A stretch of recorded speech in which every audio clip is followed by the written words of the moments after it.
C'est une joie pour moi, un privilège aussi d'être avec vous ce matin. Peut-être certains m'ont déjà vu, d'autres c'est la première fois. On va apprendre un petit peu à se connaître durant les 3 heures qui sont devant nous. On n'a pas 3 heures, je me suis trompé? Ok. C'est une blague, restez là, c'est bon, ça va. Me présenter rapidement. Alors tout d'abord, j'ai envie de vous dire, je suis un ami de vos pasteurs, et puis merci à vous de m'accueillir, à vous, à vos responsables aussi, Raph, Christina, toute la famille Guichou, et tous les responsables ici. C'est vraiment un privilège d'être là. Je crois aussi que c'est un privilège de m'accorder, de prêcher à votre communauté. Je ne prends vraiment pas du tout ça à la légère, c'est pour moi une grande responsabilité. Et puis pour ceux qui ne connaîtraient pas très bien cette communauté, j'ai vraiment envie de vous encourager à revenir, à les découvrir. C'est une communauté qu'on aime fort. Ce que vous devez savoir de moi, alors en quelques mots pour se présenter, je suis marié à l'incroyable Janet. Ensemble, on a 4 enfants, dont 2 jumeaux de 2 ans. Tous les parents se mettent à prier et intercéder pour nous. Merci. On aurait dû faire le déplacement tous ensemble en famille. Et puis, malheureusement, à cause des virus de saison, mon épouse est restée à la maison. Je suis uniquement là avec ma grande fille. C'est ma plus grande joie, mais aussi ma plus grande tâche que d'être un mari et un père. À côté de ça, quand j'ai du temps, je suis pasteur et on a 2 communautés à Lausanne, une communauté à Genève aussi. Et puis certains sont par ici. C'est fait plaisir de vous voir, les amis. On vous aime fort. Et puis sinon, beaucoup plus important encore, pour moi en tout cas, la chose principale, c'est que je fais mon maximum pour marcher dans la voie tracée d'abord par Jésus et qu'il continue à tracer par son esprit. J'essaie de suivre Dieu au quotidien. J'aime bien dire que je suis un apprenti de Jésus-Christ ou un disciple. Et ça, c'est tout un programme, les amis. Pour ceux qui sont embarqués là-dedans, c'est toute une aventure. Alors voilà, comme ça, vous avez quelques infos sur moi. Comme ça a été dit, vous êtes ici en tant que communauté dans une série sur le sabbat ou le Shabbat, dépendant qui en parle. Je crois que vous avez la même info, ça va? On est sur la même longueur d'onde, ça a été répété plusieurs fois ce matin, donc si vous êtes surpris, il y a un problème avec vous. Si vous étiez là les semaines passées, vous avez vu ensemble que le sabbat est un commandement de Dieu qui nous demande littéralement de nous arrêter. Vous avez vu aussi, puis on en parlera un petit peu, que c'est un acte de résistance dans une société qui fonce et qui ne s'arrête, elle, jamais. On a sans doute discuté avec vous du fait que c'est Dieu qui a prévu des rythmes pour nous, pour le monde. Et le sabbat, en fait, nous permet de nous récalibrer, nous permet de fonctionner selon les rythmes désirés par Dieu. Aujourd'hui, j'aimerais parler avec vous du temps du sabbat comme un temps d'adoration. Et ce sera ça qui va nous intéresser tout au long de cette matinée. On va prendre ensemble nos Bibles et on va lire ensemble dans l'évangile de Marc, au chapitre 2, les versets 23, puis on va aller jusqu'à Marc, au chapitre 3, les versets 6. Si vous avez une Bible, je vous encourage à la prendre, sinon ce sera projeté. Marc, au chapitre 2, le verset 23, et on va aller jusqu'à Marc, au chapitre 3, le verset 6. Je vous laisse un peu de temps, il y en a qui ont des Bibles papier. Prenez le temps de tourner les pages. Je me rappelle qu'à l'époque, il fallait vraiment trouver comment meubler ce temps-là. Il n'y avait pas la Bible qui était projetée, il n'y avait pas les applications qui nous permettaient de cliquer. Et pour la petite anecdote, ça fait vraiment la différence de lire sur du papier, si jamais les gens. Il y a quelque chose qui se passe en nous, on interagit différemment avec le texte. Donc c'est très bien si vous avez une Bible papier. Marc 2, verset 23, je lis. Un jour de sabbat, Jésus traversait des champs de blé et ses disciples, tout en marchant, cueillaient des épis. Les pharisiens le firent remarquer à Jésus. « Regarde, pourquoi tes disciples font-ils le jour du sabbat ce qui est interdit ce jour-là » Il leur répondit. « N'avez-vous jamais lu ce qu'a fait David lorsque lui et ses compagnons ont eu faim et qu'ils n'avaient rien à manger ? Il est entré dans le sanctuaire de Dieu. Ce récit se trouve dans la section où il est question du grand prêtre Abiatar. Il a mangé les pains exposés devant Dieu que seuls les prêtres ont le droit de manger, et il en a donné aussi à ses hommes. » Verset 27, « Et il ajouta, « Le sabbat a été fait pour l'homme, et non pas l'homme pour le sabbat.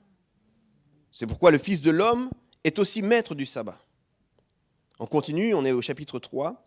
Jésus entra de nouveau dans la synagogue. Il s'y trouvait un homme avec la main paralysée. On le surveillait attentivement pour voir s'il le guérirait un jour de sabbat. Il voulait ainsi pouvoir l'accuser. Jésus dit à l'homme à la main infirme, « Lève-toi et mets-toi là au milieu. » Puis il demanda aux autres, « Est-il permis, le jour du sabbat, de faire du bien ou de faire du mal ? A-t-on le droit de sauver une vie ou faut-il la laisser se détruire ?» Mais personne ne dit mot. Verset 5, « Jésus promena sur eux un regard indigné, profondément attristé par la dureté de leur cœur. Il dit alors à l'homme, « Étends la main. » Il la tendit et elle fut guérie. Aussitôt les pharisiens sortirent de la synagogue et allèrent se concerter avec des membres du parti d'Hérode sur les moyens de faire mourir Jésus. » Intéressant, n'est-ce pas? Intéressant. Je ne vais pas avoir le temps, il y a deux histoires distinctes dans ces versets qu'on a lus qui se passent le jour du sabbat. On n'est pas tout à fait sûr de savoir est-ce que c'est exactement le même jour. Dans la traduction, ce n'est pas tout à fait clair. Quand il y a cette transition, puis qu'on continue, puis qu'on voit Jésus dans la synagogue, on ne sait pas si c'est un autre sabbat ou le même sabbat. Mais on voit ici Jésus interagir avec notamment des pharisiens concernant la notion du sabbat. Souvent, on lit les évangiles un peu comme des textes d'enseignement, n'est-ce pas? Et c'est vrai qu'on trouve beaucoup d'enseignements de Jésus. Mais j'ai envie de vous encourager à voir beaucoup plus les évangiles comme des biographies. Il y a 4 évangiles dans la Bible. 4 fois l'histoire de Jésus qui nous est racontée. 3 fois, c'est assez similaire. 1 fois, ça détonne un petit peu. Et puis en fait, c'est à 4 fois, j'aime bien dire, des biographies de Jésus. Pourquoi je vous dis ça? Pourquoi est-ce qu'on parle d'histoire, de tranches de vie? Je crois qu'il y a un but bien précis par le Saint-Esprit qui a inspiré les auteurs de ces livres. Le but, vous voyez, ce n'est pas qu'on ait un manuel d'instruction. Ce n'est pas de nous donner une liste de choses à faire, à savoir ou à apprendre. Ce n'est pas un manuel juste avec des dates et des lieux géographiques. Vous vous souvenez des manuels à l'école? Ce n'est pas ça le but d'un évangile. Le but, je crois que c'est beaucoup plus de nous donner un aperçu de la vie de Jésus. Oui, il y a des enseignements, et ils sont très importants. Mais je crois que bien plus, le but, c'est qu'on puisse voir comment est-ce que Jésus a vécu. Et pourquoi est-ce que c'est important? C'est parce que devenir un disciple de Jésus, devenir un apprenti de Jésus, c'est de pouvoir imiter la vie de notre Maître. Donc ce n'est pas juste des histoires et des enseignements, c'est littéralement des petites anecdotes. Est-ce que certains ici se souviennent des cassettes VHS? Il y a quelques-uns? Real, recognize, real. Les petites... Quelques personnes. Pour ceux qui sont plus récents, c'est un peu l'ancêtre de Netflix. Ah. On pouvait enregistrer la télé sur des cassettes VHS, et puis on pouvait regarder ce qu'on avait enregistré. Ou alors on pouvait même, ça va sembler fou pour les plus jeunes, on achetait des VHS pour regarder les films. Petit, j'aimais bien regarder les VHS, et puis notamment, j'ai fait du basket pendant des années, et je regardais notamment les biographies de basketteurs. Et mon but à moi, en tant que basketteur, quand je regardais ça, c'était de pouvoir imiter des grands joueurs de basket. Et ce qui est intéressant, c'est qu'à ce moment-là, ce n'était pas tellement la technique qui m'intéressait. C'était plutôt les petites histoires de leur vie que moi, je pourrais imiter dans ma vie. Il y avait une histoire, je me souviens, où on parlait d'un jeune, quand il avait 13 ans, un jeune qui est devenu un basketteur professionnel, quand il avait 13 ans, il dormait avec son ballon de basket. Et puis dans la nuit, il s'entraînait allongé sur son lit. Vous savez ce que j'ai fait? J'ai pris mon ballon de basket, j'ai dormi avec mon ballon de basket. Puis on nous disait que ce jeune-là, il allait à l'école avec son ballon de basket et il driblait dans la cour de l'école. Vous savez ce que j'ai fait? J'ai pris mon ballon de basket, j'ai commencé à dribbler. Je vous raconte ça parce que quand vous avez des petites anecdotes comme ça et que c'est vraiment des gens auxquels vous aspirez, normalement, ça devrait susciter en nous le désir de faire la même chose. Vous comprenez? Si on lit les évangiles comme des biographies, ça nous donne ça un petit peu. On voit d'un coup des interactions de Jésus, puis on se dit, tiens, s'il faisait comme ça, et si vraiment c'est mon maître, j'ai envie aussi de fonctionner comme lui. Si je prends ça juste comme des enseignements, je vais manquer ça. Je me dis juste, c'est intéressant, tiens, il a bien dit les choses, mais je ne vais pas me mettre à l'imiter. Parfois, j'ai un peu envie de dire aux chrétiens, le but, ce n'est pas tellement de connaître des passages de la Bible par cœur. Il n'y a pas un problème avec ça, mais je ne crois pas que c'est le but du Saint-Esprit quand il a inspiré les auteurs. Il ne s'est pas dit, j'espère qu'ils comprendront bien et qu'ils pourront les répéter. Le but, c'est vraiment qu'on puisse imiter Jésus. Je le dirais ainsi, c'est en adoptant le style de vie de Jésus que nous pourrons ressembler et avoir la vie que Jésus avait. Vous savez, beaucoup de gens sont d'accord de dire que l'enseignement de la vie de Jésus a marqué l'histoire. Et quand je dis beaucoup de gens, c'est un peu une sous-estimation. En fait, tous les chercheurs, tous les historiens, tous les sociologues sont d'accord de dire que la vie de Jésus a impacté le monde comme presque aucune autre vie. Ça, ce n'est pas une question, en fait. Donc pour nous, en tant que chrétiens, ça ne sert à rien de redire la chose que tout le monde sait. Ce serait beaucoup plus intéressant de commencer à l'imiter. Quand on commence à imiter Jésus, il y a toutes sortes de défis qui émergent. On réalise qu'il avait un rythme de vie, des habitudes qui étaient extrêmement différentes de ses contemporains. C'est pour ça que ça suscitait tellement de questions et même tellement de colère. Vous avez entendu, à la fin de ce qu'on a lu, il voulait le tuer. Mais quand on commence à imiter Jésus, on se rend compte que c'est très différent pour nos contemporains, à nous aussi. Vivre comme Jésus, ça détonne profondément. Et ceux qui l'ont fait, tout au long de l'histoire du christianisme, depuis les premiers chrétiens jusqu'à aujourd'hui, souvent ils parlaient de mettre en place des disciplines spirituelles. Alors aujourd'hui, c'est un mot qui nous fait un petit peu de l'eczéma. Hein. Des disciplines. Mon Dieu. On discipline les enfants, mais nous, les adultes, on n'a pas besoin de discipline. Alors je vais le dire autrement, comme ça fait moins peur et puis moins mal. Il faut mettre en place des saines habitudes spirituelles. Comme ça, vous n'êtes plus en colère, c'est fini, ce n'est pas de la discipline, d'accord, c'est juste des saines habitudes. Je vous donne quelques exemples parce que je suis sûr, en vous voyant, que vous êtes tous très disciplinés. Ne levez pas la main, mais je parie que vous lavez les dents tous les jours. Ne levez pas la main, ce serait vraiment très bizarre si vous ne le faites pas. La plupart d'entre vous, vous rangez chez vous. La plupart d'entre vous, vous avez des jours de lessive. La plupart d'entre vous, vous avez donc des disciplines. Vous n'aimez pas le dire comme ça, mais c'est ça en fait. Vous êtes disciplinés. Et de la même façon, quand on se met à suivre Jésus, on se rend compte que dans son rythme de vie, il avait des disciplines, lui aussi. Et le sabbat en est une. Il y a tout un débat, et plusieurs débats sur le sabbat, de savoir est-ce qu'on doit continuer, est-ce qu'on ne doit pas continuer à le faire ou quoi. Puis j'ai envie de vous dire, c'est une pratique qu'on voit Jésus faire. Et c'est une pratique qui est profondément saine. Mais c'est aussi une pratique à contre-courant et souvent mal comprise. Si vous dites à quelqu'un, j'essaye de boire 2 litres d'eau par jour et de limiter mon temps d'écran avant de dormir, là les gens vous disent incroyable. Incroyable, tu es une personne saine, c'est vraiment bien. Ça m'inspire, moi aussi, je devrais regarder un peu moins Netflix.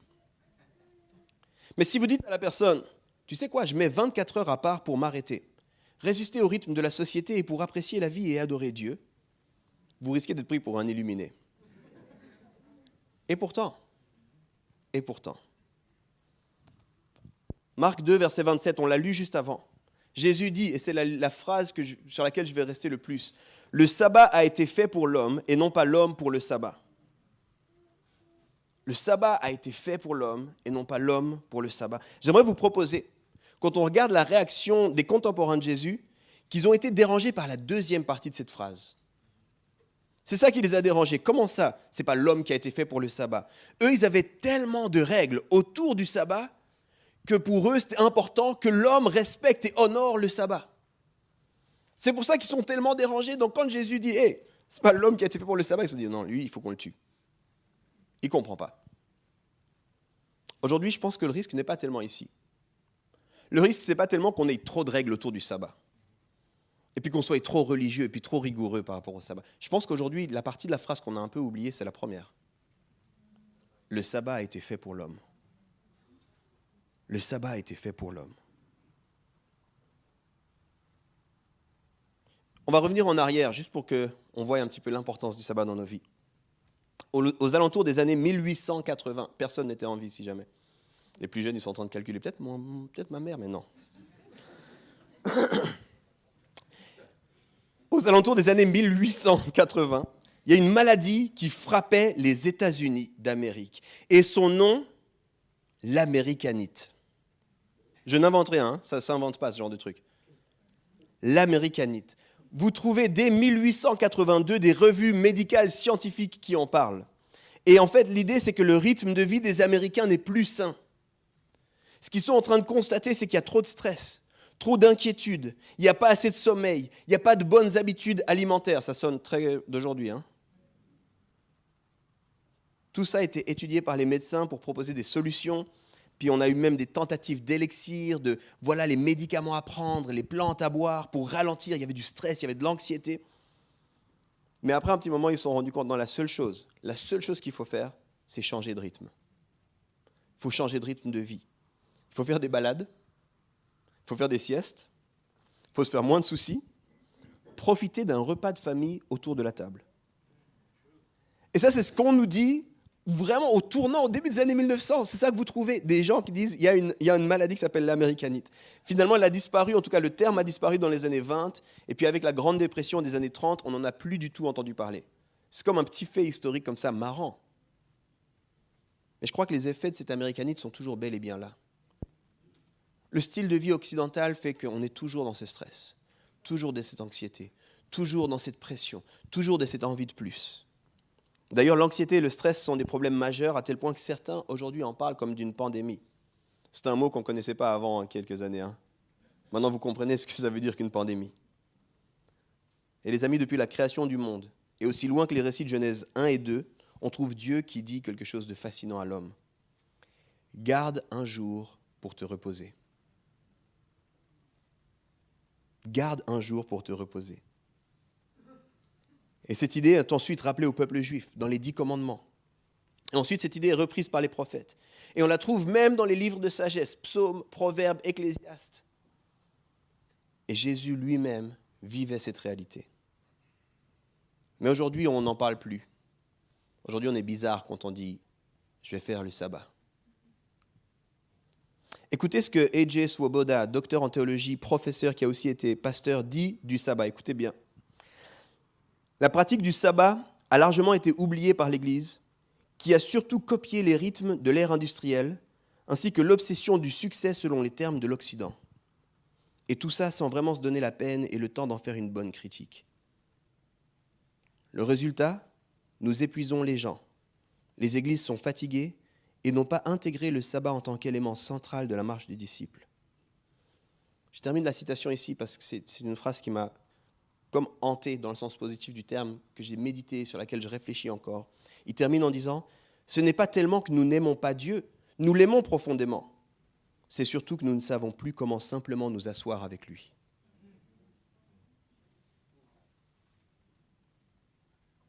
Oui, on aime Dieu, mais on est pris dans un engrenage et un rythme de vie où on ne sait même plus ce que ça veut dire juste de s'asseoir avec Dieu.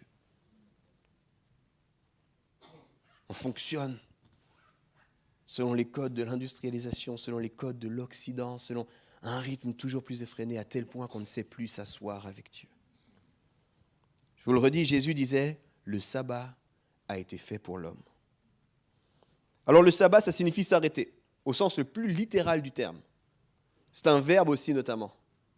Et on pourrait dire c'est presser pause. Mais si vous prenez le temps d'étudier un tout petit peu le terme, on se rend compte que ça ne veut pas dire qu'on joue à 1, 2, 3 soleil et que tout le monde fait la statue. Vous connaissez ce jeu où il n'y a que moi qui ai des enfants. 1, 2, 3 soleil. Ça, c'est pas lundi, jeudi, vendredi, samedi, soleil. C'est pas ça. Puis dimanche, on ne peut plus rien faire. Mince, je suis coincé. J'attends lundi impatiemment. S'arrêter, c'est donc pas seulement mettre pause dans notre vie, c'est ça, mais c'est s'arrêter de travailler, ça c'est très très clair. C'est aussi s'arrêter de s'inquiéter. C'est aussi s'arrêter de consommer. C'est aussi s'arrêter de vouloir toujours plus. Il y a un mot dans la Bible qui parle de ça, c'est convoiter, si jamais. Je le dirais ainsi, le sabbat, c'est prendre une grande inspiration, souffler et juste être présent. Il y a une image qui m'a beaucoup parlé et interpellé sur l'idée de s'arrêter avec le sabbat, je vous la raconte rapidement.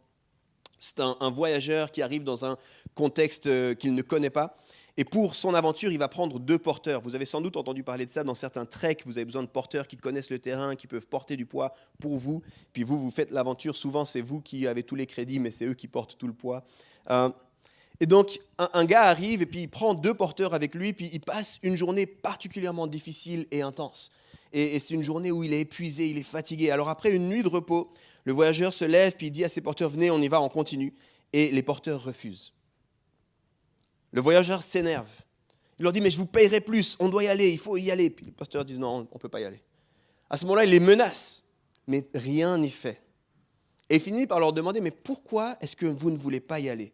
Et leur réponse est phénoménale. Vous savez ce qu'ils lui répondent ? « On doit attendre afin de permettre à notre âme de rattraper notre corps. » La journée a été tellement éprouvante que on doit laisser juste le temps à notre âme de revenir pour qu'on puisse continuer. Est-ce que vous avez déjà eu l'impression de tout faire sur le mode autopilote ? d'être juste au bout de course, au bout de souffle. Vous faites tout ce qu'il faut, tout ce que vous voulez faire, tout ce qui doit être fait aussi. Vous avez même les obligations sociales, les obligations familiales, les obligations administratives, vous continuez à faire. Et parce que vous êtes bien, vous avez aussi les obligations religieuses. Alors oui, il faut aussi venir à l'église, puis il faut aller à la réunion de prière, et puis il faut prier avant de manger, puis il faut prier avant de dormir. Et puis on fait tout ça, puis... Si on s'arrêtait suffisamment, on risquerait de réaliser que notre âme a besoin d'un petit peu de temps pour nous rattraper. Le sabbat, c'est donc s'arrêter en faisant tout ça. C'est en se positionnant. C'est un acte de résistance dans un monde où tout va trop vite, où personne ne s'arrête plus. Le sabbat, c'est se reposer. Et je vous le disais, on va s'intéresser maintenant au cœur de ce que j'ai à vous dire. Le sabbat, c'est aussi adorer. On va lire un deuxième texte. On est dans un tout autre passage. On a lu Jésus, puis maintenant on va lire Dieu qui donne ses commandements à Moïse. On va lire uniquement le commandement sur le sabbat. C'est Exode 20, les versets 8 à 11.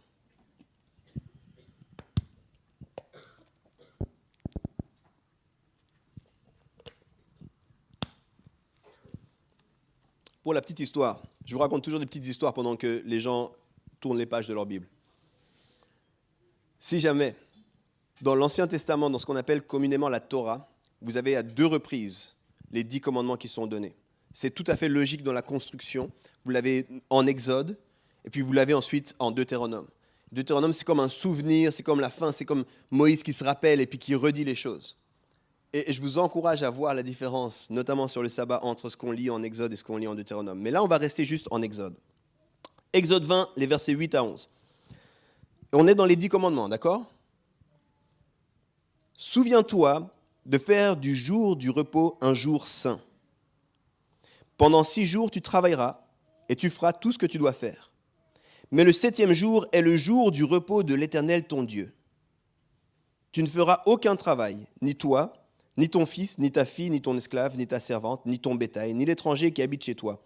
En effet, en 6 jours, l'Éternel a fait le ciel et la terre, la mer et tout ce qui s'y trouve, et il s'est reposé le 7e jour. Voilà pourquoi l'Éternel a béni le jour du repos et en a fait un jour saint. C'est bien, mais c'est difficile aussi. Si vous lisez ça, il y a 2 notions qui sont là. Tu ne travailles pas et tu te reposes. Mais ne pas travailler et se reposer, ça ressemble à quoi ? Ce n'est pas forcément facile. Comme je vous l'ai dit, ce n'est pas 1, 2, 3 soleils. Et je reviens juste parce que je sais qu'il y a des théologiens ici férus de lire les textes, l'intertextualité, tout ça. Ces trucs que nous, les gens normaux, on ne comprend pas. Dans le premier texte qu'on a lu, les pharisiens disent à Jésus, « Tes disciples ne respectent pas les commandements. » Ça ne vous a pas surpris, mais ce n'est pas tout à fait vrai. On vient de le lire, le commandement. Il n'a pas été dit, tu n'as pas le droit de prendre un snack pendant le dimanche. Ils ont juste pris un snack. Littéralement, ce qu'ils ont fait, c'est comme si toi, tu es dans ton jardin, puis tu prends une pomme, et puis tu commences à la manger. Puis il y a les pharisiens qui disent, « Oh, tu n'as pas le droit de faire ça. » Mais comment ça, tu n'as pas le droit de faire ça ? Ce n'est pas dit, en fait. Ce n'est pas du tout dit. Dans les textes de la Torah, il n'y a pas cette notion-là. Pourquoi je vous dis ça ? C'est très important. Il y avait différentes écoles. Les pharisiens étaient une des écoles. Et en fait, pour comprendre, pour donner du contexte à qu'est-ce que ça veut dire que de ne pas travailler et se reposer, ils avaient mis en place toute une série de règles, qui n'étaient pas des règles originales de la Torah demandées par Dieu. C'est pour ça, quand ils disent « ils ne respectent pas les commandements », ils ne font pas référence aux commandements bibliques. Ils font référence à d'autres commandements qui ont été ajoutés par la suite. C'est pour ça que Jésus, lui, leur répond un peu à côté. Et j'aime trop Jésus, je me permets de continuer. Jésus commence à dire « Vous avez déjà lu l'histoire de David ?» Tu sais, même ça, c'est impoli de la part de Jésus. Tu sais, c'est arrogant. Tu dis à des pharisiens, les pharisiens, c'est des experts de la loi. Tu dis, est-ce que vous avez déjà lu cette histoire ? Mais tu sais, David, là. C'est comme un clin d'œil de Jésus qui dit, vous voulez faire les malins, mais est-ce que... On va y aller alors, on va rigoler ensemble. Et après, il donne cette fameuse ligne. Les amis, le sabbat a été fait pour l'homme, pas l'homme pour le sabbat. Vous avez commencé à faire de ce truc un truc qui n'a rien à voir avec ce que Dieu voulait au départ. Dieu voulait que vous vous arrêtiez, que vous reposiez, que vous puissiez enfin apprécier sa présence, que vous puissiez vous contenter, que vous puissiez l'adorer. Et vous en avez fait un truc enfermant. Vous n'avez rien compris. C'est ça que Jésus disait, si jamais en vocabulaire 2023. Donc là, on a lu le commandement initial sur le sabbat dans Exode. Et j'aimerais ressortir 3 choses de ce texte avec vous. 2 de ces choses sont directement en lien avec la notion du sabbat en tant qu'adoration. Puis la 3e des choses que je veux ressortir de quelques lignes d'Exode, c'est un encouragement pour chacun de nous. Vous êtes prêts? 3 choses. La première des choses, c'est le repos de l'Éternel.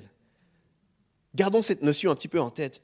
Le repos de l'Éternel. Le 7e jour est le jour du repos de l'Éternel. Quelle idée folle!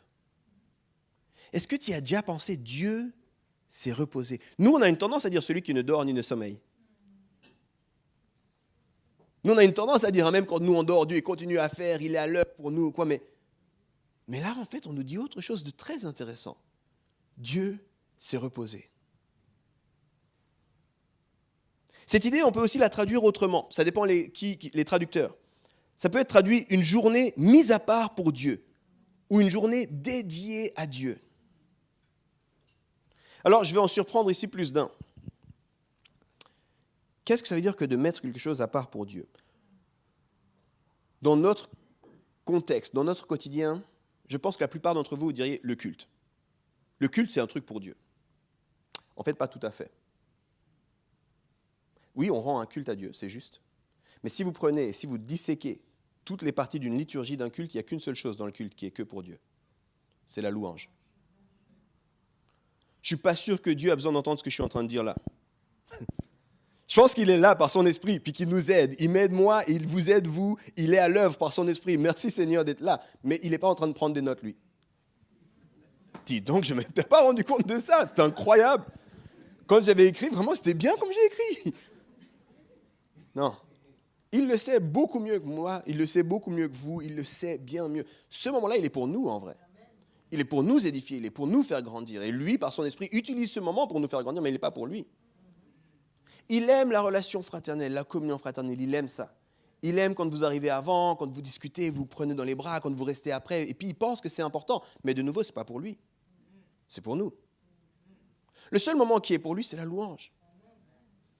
Quand on commence à louer, à lever les mains, à tout ça, nous, on n'y reprend rien du tout. Nous, on ne gagne rien à ça.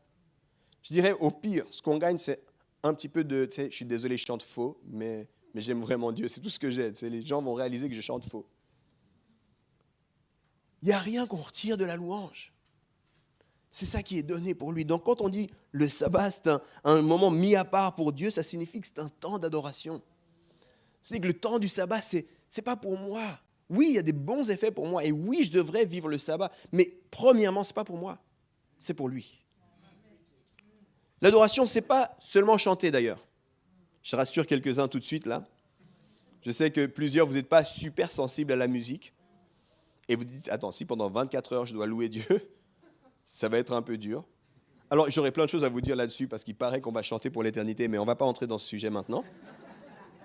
Je vous rassure, le sabbat en tant qu'adoration ne veut pas dire, tu t'arrêtes, tu mets play à ta playlist Spotify préférée et tu loues pendant 24 heures. Ce n'est pas ça. L'adoration, c'est beaucoup plus que ça. L'idée profonde de l'adoration, c'est fixer notre attention sur Dieu. C'est orienter ce qu'on fait pour lui et vers lui. Et ça, c'est très important parce que des fois, ce qu'on ne réalise pas, c'est que le sabbat, ce n'est pas la même chose qu'un jour de congé. Vous avez déjà pris des vacances? Si vous n'avez pas pris des vacances, on va prier pour vous à la fin. Il faut venir vers nous tout de suite. Dans la loi, vous avez le droit à des vacances. Il vous faut prendre des vacances. Mais les vacances, c'est pour vous.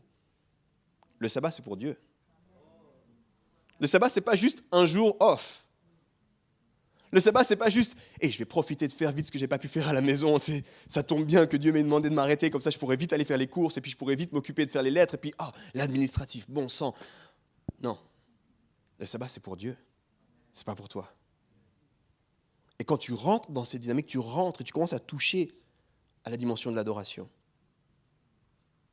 S'arrêter pour Dieu, ça peut ressembler à plein de choses, les amis. Puis là, j'ai envie de vous faire penser à Jésus. Je n'ai pas envie de vous donner une liste, comme les pharisiens, de ce que c'est que l'adoration. Parce qu'en fonction de comment Dieu vous a fait, ce sera très différent. En fonction de la saison de vie que vous avez, ce sera très différent. Pour les uns, ce sera peut-être aller faire une balade. Pour d'autres, peut-être ce sera aller nager. Pour d'autres encore, aller monter à cheval. Pour d'autres, s'arrêter puis écrire dans son journal. Pour d'autres, faire un puzzle. Pour d'autres, ce sera avoir des bonnes conversations, pleines de sens, autour d'un bon verre de vin. J'ai le droit de dire ça? Okay. Autour d'un jus d'orange.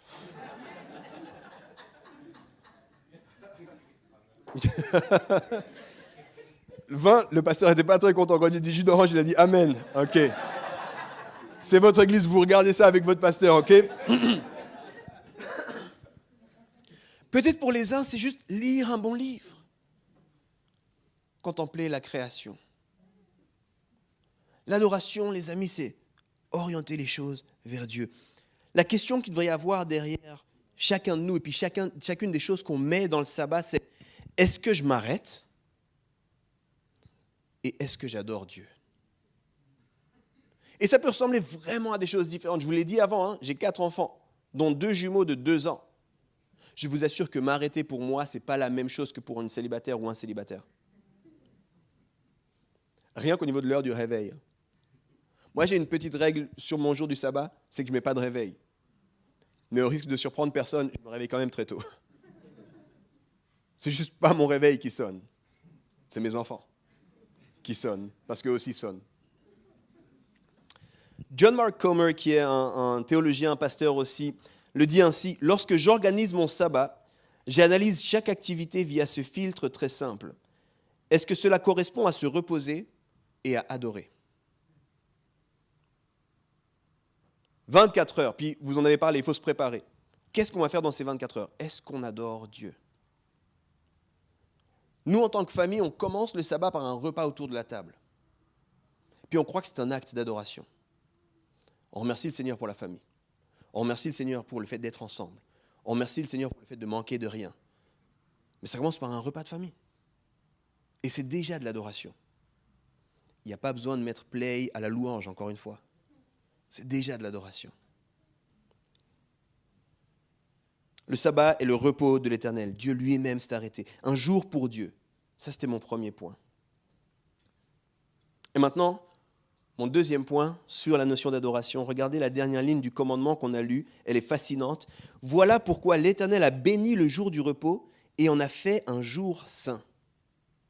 Est-ce que vous avez déjà pensé à cette idée que le sabbat, les 24 heures mises à part pour Dieu, sont quelque chose de béni et quelque chose de saint?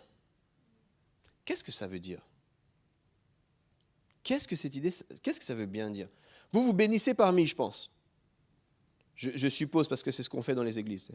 Oui, que le Seigneur te bénisse. Que le Seigneur te bénisse, oui, toi aussi. Je suis béni. Oui, moi aussi, je suis un peu béni. J'aimerais les mêmes bénédictions dans ma vie. Sois béni, mon frère, ma sœur. On se bénit parmi dans les églises. Mais qu'est-ce que ça veut dire que Dieu bénit 24 heures? C'est pas bizarre, ça?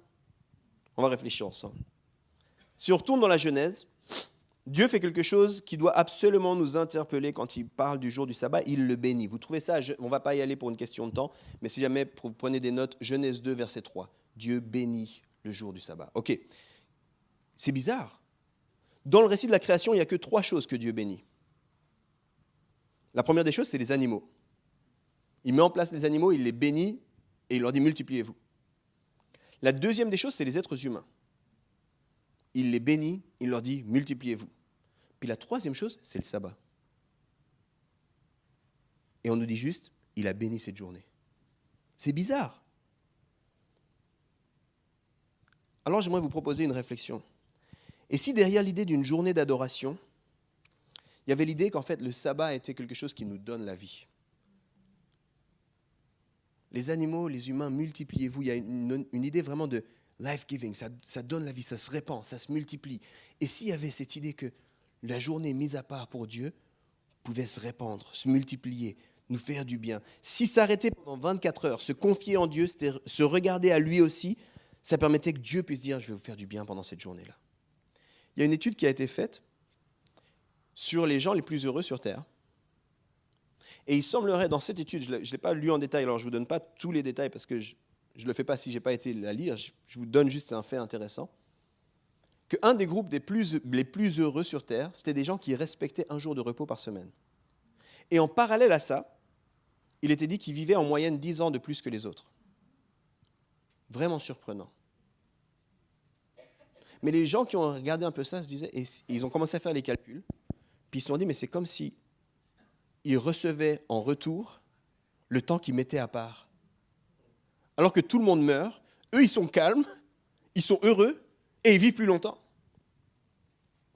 Moi, je le dirais ainsi, le sabbat a une politique de retour sur investissement. C'est pas juste que tu t'arrêtes, c'est quand tu t'arrêtes, alors que tu adores Dieu, Dieu dit, ça c'est vraiment bon, je vais donner de la vie à ça. Je bénis ce moment-là. C'est vraiment bon ce que tu fais là. C'est quoi, tu vas retrouver quelque chose. Et des fois, quand on se bénit parmi, on dit ça, que le Seigneur te donne au centuple. J'ai envie de te dire, quand tu t'arrêtes, le Seigneur, en fait, il te donne en retour pour de vrai. Quand tu t'arrêtes, quand tu l'adores, quand tu dis, ce jour-là, il n'est pas pour moi. Rappelez-vous l'adoration et la différence avec le jour de congé. Ce n'est pas pour moi, c'est pour toi, Seigneur. Le Seigneur dit, tu sais quoi? Parce que c'est comme il est dans sa nature, je vais te donner pour toi. Repensez à la louange, c'est la même chose. Ce n'est pas pour nous la louange. Mais dis donc, qu'est-ce qu'on gagne quand on loue? Parce que dans sa nature, Dieu dit, j'aime tellement, quand mes enfants me louent, je vais vous dire des choses à vous aussi. Je vais vous faire du bien à vous aussi. Même si au départ, ce n'est pas pour nous, mais parce que Dieu est comme ça, il le fait pour nous. Quand on vit le sabbat comme une adoration, ça devient un jour béni, ça devient un moment où Dieu lui-même amène la vie dans notre vie à nous. C'est vraiment important de réaliser, le sabbat, ce n'est pas à sens unique. L'idée de garder une journée pour l'adorer, ce n'est pas seulement on perd une journée mince. Mais bon, c'est Dieu, il est quand même au-dessus, alors bon, je vais quand même lui donner ça. Non, non, non. Il y a une dynamique là-dedans. Puis alors qu'on lui donne ce jour, lui dit, tu sais quoi, je te bénis en retour. Je te donne la vie en retour. Ça, c'était pour l'idée du jour béni. J'avance. Un jour saint. Qu'est-ce que ça veut dire? Dans le contexte, je vais vite, réfléchissez pas trop, je vous donne la réponse tout de suite. Les lieux saints, c'était littéralement les lieux où les divinités reposaient. Réfléchissez-y un petit moment. C'était quoi la montagne sainte? Le mont Sinaï. Et pourquoi est-ce qu'elle était sainte? Parce que c'était là que Dieu allait à la rencontre de Moïse. Donc là où Dieu est, c'est un lieu saint. Pensez au buisson ardent. Au moment où Dieu est là, buisson ardent, Moïse, enlève tes chaussures, c'est un lieu saint. Pensez au tabernacle. Dans le tabernacle, il y avait un lieu qui s'appelait le Saint des Saints. Qu'est-ce qu'on disait par là? C'est là où Dieu est, vous ne pouvez même pas y aller. Quelle idée bizarre alors. Et quelle idée vraiment surprenante. Que là, ils ne rendent pas saint un lieu, mais un temps. Il ne dit pas c'est le sabbat chez toi, il ne dit pas c'est le sabbat à l'église, il ne dit pas c'est le sabbat, il dit le sabbat, l'espace de 24 heures devient saint. Et je crois qu'en déclarant le sabbat un jour saint, Dieu fait quelque chose de complètement fou. Il dit, quand vous vous arrêtez pour moi, vous allez toujours me trouver. Quand vous vous arrêtez 24 heures pour moi, je vous fais une promesse, je serai là. C'est un lieu saint. C'est un endroit, même pas de doute. Je ne sais pas si des fois tu te poses cette question dans tes prières, est-ce que mes prières rebondissent contre le plafond puis retombent? Moi, je me pose des fois cette question, je suis peut-être le seul. J'ai l'impression, est-ce que Dieu, tu m'entends? Ou bien j'ai prié, j'ai l'impression qu'il n'y a rien qui se fasse. Des fois, dans la louange aussi, je me dis, c'est pas mal, j'aime bien la mélodie, mais est-ce que quelqu'un m'entend ou quoi? Quand tu mets 24 heures à part pour Dieu, il fait une promesse lorsqu'il déclare que c'est un lieu, c'est saint. Il dit, moi, je suis là pendant ces 24 heures. Tu mets du temps à part pour moi, tu vas me trouver. Tu n'as même pas besoin de douter, je suis là. De la même façon que j'étais sur le mont Sinaï, de la même façon que j'étais dans le Saint des Saints, de la même façon que j'étais dans le buisson ardent, tu mets 24 heures à part pour moi, je suis là. Et donc le sabbat, c'est une invitation à l'adoration, à tout orienter vers Dieu, à vivre un temps de repos pour Dieu. Nous, on gagne des choses, puis c'est important, mais c'est pour lui. Alors je finis. C'est mon dernier point. Et ce point, rappelez-vous, pour ceux qui ont pris des notes ou qui ont écouté, c'est un encouragement. Au tout début, il est dit, rappelle-toi du jour du sabbat. Puis j'ai envie de te dire, on vit dans une société qui va nous le faire oublier, le jour du sabbat. On vit dans une société qui va tellement à 200 à l'heure que c'est régulier qu'on va l'oublier. Puis au tout début, j'ai dit aussi que c'est une pratique. Puis j'ai envie de revenir sur ce mot-là. Il faut qu'on s'entraîne à pratiquer et à se souvenir du sabbat. Parfois, on tombe malgré nous dans une forme de légalisme. On se dit, oh, il faut ou tu dois. Je crois qu'il n'y a rien de tel avec le sabbat. Il ne dit pas, il faut, il dit, rappelle-toi. Rappelle-toi. Et là, moi, je suis un père avec des enfants en bas âge. Quand je leur dis, rappelle-toi, c'est une invitation. Il y a des choses que tu as besoin. Rappelle-toi ce qu'on a dit. Rappelle-toi ce qu'on a posé ensemble. Rappelle-toi que c'est un moment pour toi. Je crois que le sabbat, c'est une invitation à découvrir un rythme sain de vie, un rythme de vie où en fait, notre âme peut rattraper notre corps. Un rythme de vie où en fait on peut récalibrer, passer du temps avec Dieu, l'entendre, redécouvrir ce que ça signifie que de simplement s'asseoir avec lui. C'est quelque chose à essayer. Très personnellement, avec ma famille, ça fait entre 3 et 4 ans qu'on a essayé de mettre ça en place. Puis le mot le plus important que je vous dis ici, c'est essayer de mettre ça en place. On n'est de loin pas des ceintures noires du sabbat, là. Il y a plein de semaines où on se dit, bon, peut-être la semaine prochaine, ça ira mieux. Puis on est en train de découvrir tout ça. Mais ce que je peux vous dire avec assurance, c'est qu'aujourd'hui, plus de 3 ans après, la seule chose qui est sûre, c'est que cette pratique est encore plus pertinente qu'il y a 3 ans. Il y a 3 ans, c'était juste une bonne idée. Aujourd'hui, c'est quelque chose pour lequel on veut se battre. On essaye certaines choses. Puis des fois, ça marche, puis d'autres fois, ça ne marche pas. Ne soyez pas trop dur avec vous. Rappelez-vous du sabbat. Rappelez-vous. Okay, je vais juste réessayer encore. Pratiquer. On a essayé ça ne marche pas super bien. On va essayer autre chose. Et puis, si vous ne savez pas trop comment commencer, essayez. Ça, c'est un autre problème, des fois, dans les églises avec les chrétiens. Ils veulent être sûrs d'avoir tout bien maîtrisé et bien compris. Et ça me fait penser aux enfants qui veulent apprendre à faire du vélo. Ils prennent le vélo, puis ils sont là, mais est-ce que ça veut dire que je dois faire... Ma fille était comme ça, en tout cas ma première, ma deuxième, pas du tout.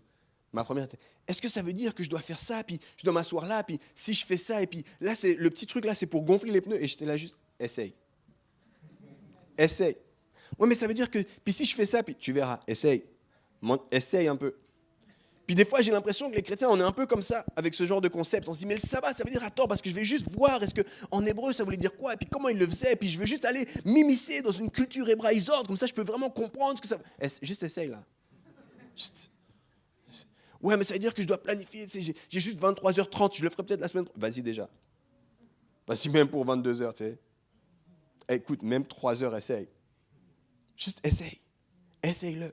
Essaye d'inviter Dieu, de te déconnecter des téléphones et autres notifications. Essaye de ne pas commander sur Zalando, de ne pas aller faire du shopping.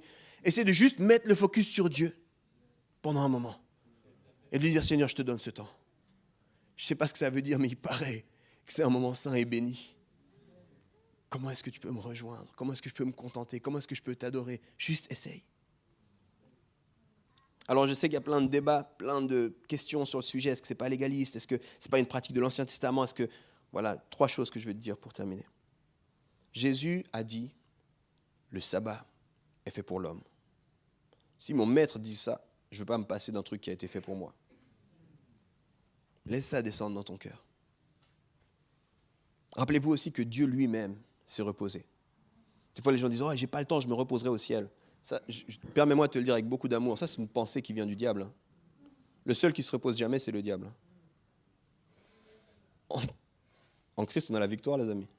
Il n'y a pas besoin de s'efforcer, de se fatiguer. Non. Lui, il a prévu qu'on puisse se reposer. Et rappelez-vous qu'en tant que disciple, on veut imiter notre maître. Alors, je vais inviter l'équipe de louange de revenir.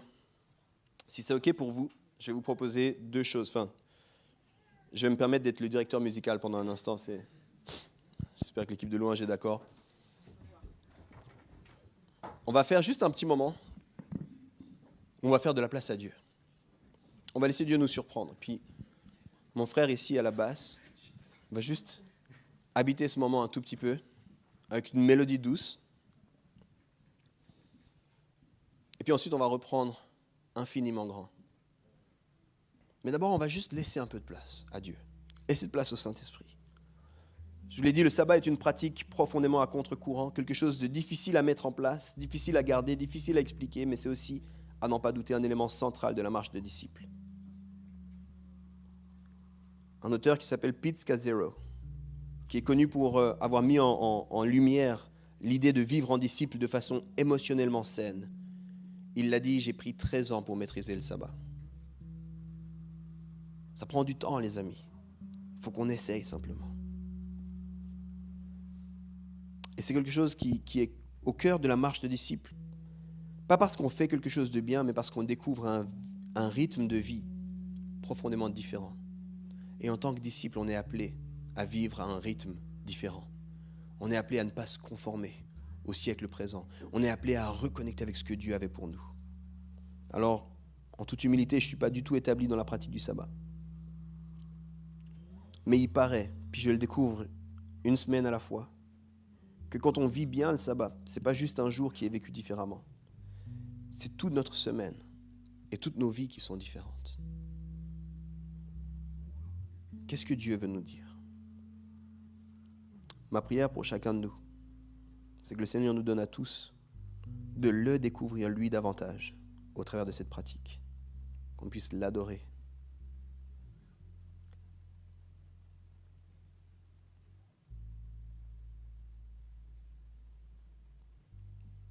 Saint-Esprit,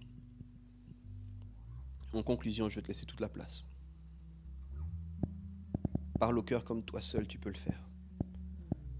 Avant que nous nous répandions d'amour vers toi avec un dernier chant, parle-nous, Seigneur. Parle à chacun de nous. Parle à ceux qui sont convaincus, parle à ceux qui sont sceptiques. Parle à ceux qui ont plein de questions. On te laisse toute la place.